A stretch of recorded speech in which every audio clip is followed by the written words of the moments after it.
Before you start the timer, I have a couple of little things I want to say.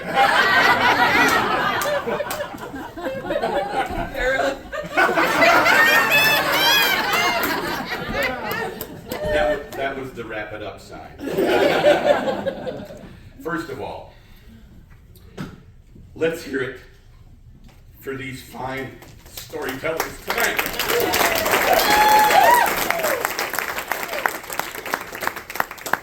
The second thing, I would like to see a show of hands out there. How many of you are parents? Excellent. This story is for you.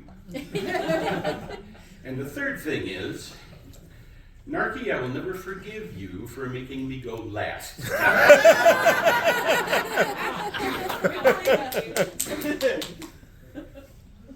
Now?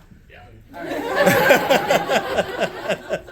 January 10th, 1993, I became the proud parent of a bouncing 13-year-old girl named Heather. And by bouncing, I mean hoppin' mad. Well, not really mad, more concerned, frustrated, frightened. Now, believe it or not, I have never been a 13-year-old girl.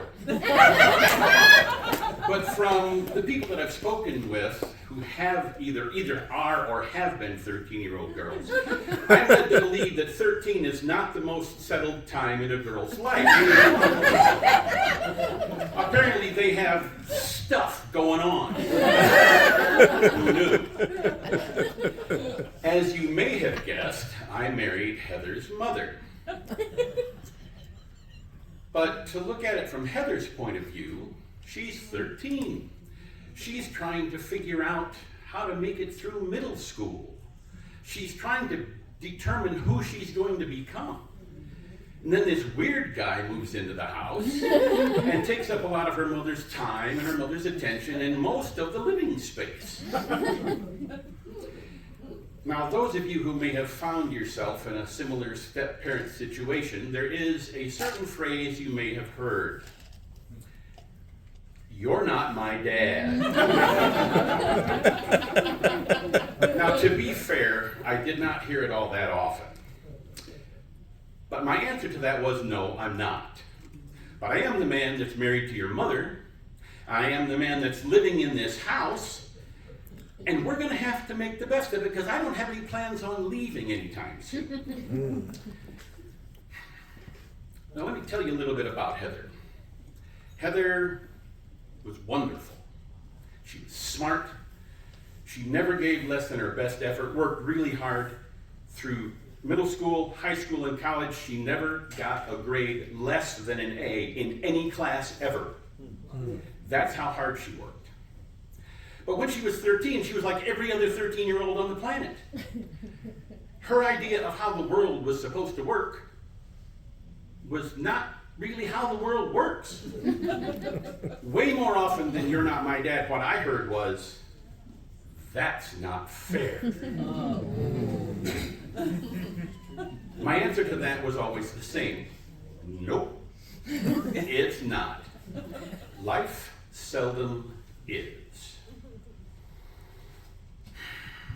She insisted on calling me Dave, which was fine. I mean, she had a dad. She couldn't call me Dad.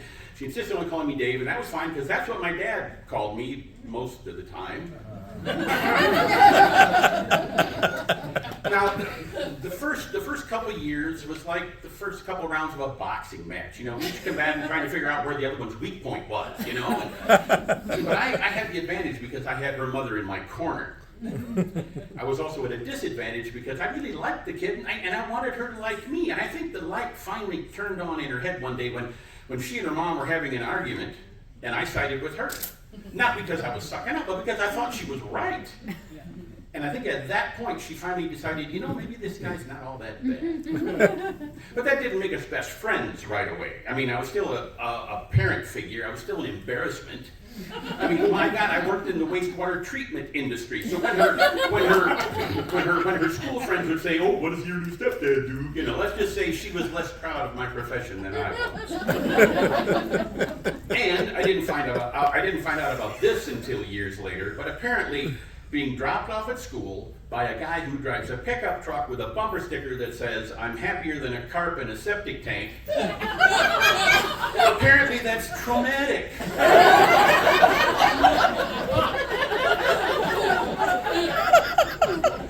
During high school, we got to be a little bit closer, and you know, she's getting older, she's learning some things, and we're getting used to each other. And then one day she asked me if she can call me Papa. I said, "Oh yeah, Papa, that's great, call me Papa."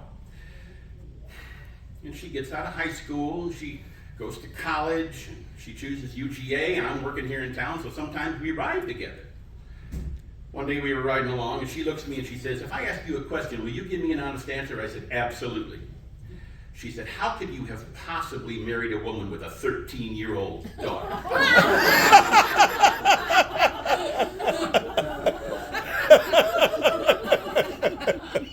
said, "You want to know the truth? Honestly, if I'd have known what I was in for, I might not have done it."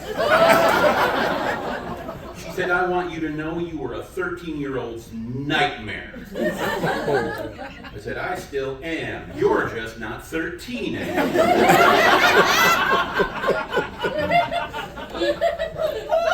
She gets out of college, she goes off into the business world, she moves away. We talk on the phone from time to time, on the weekends or whatever.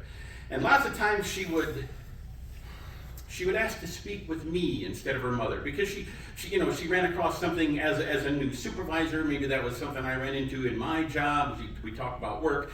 Actually, to tell you the truth, I think she and I got along a lot better than she and her mom did at that point, and I believe that her mother would tell you the same thing. And then one day, I don't know what brought this on. She may have been arguing with her father, I don't know.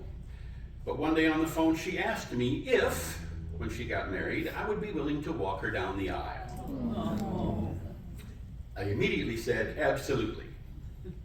And how I did that without breaking into tears, I don't know. And I thought to myself, man, we have come a long way from the days of "You're Not My Dad." But as I told her so often, life is seldom fair. Yep. Skip ahead to December 10th, 2021. Heather died in a Florida hospital at the age of 42 after a difficult battle with a long-term condition. I had been a parent for 10,556 days. In those 29 years, she taught me a lot of things. She taught me how to be kind, patient, steadfast, and stern. I learned how to love when I'm angry, how to discipline when I'm tired. I learned how to be her papa. But because she had never married, I never learned what it would feel like to walk her down the aisle. But the hardest lesson to learn was that 29 years is not long enough. To those of you out there who are parents, the next time you see them, tell them you love them. Give them a hug. Give them a kiss. The next time you see them, and the time after that, and the time after that, and the time after that. Because life is seldom fair. And you don't know when it might be your last opportunity.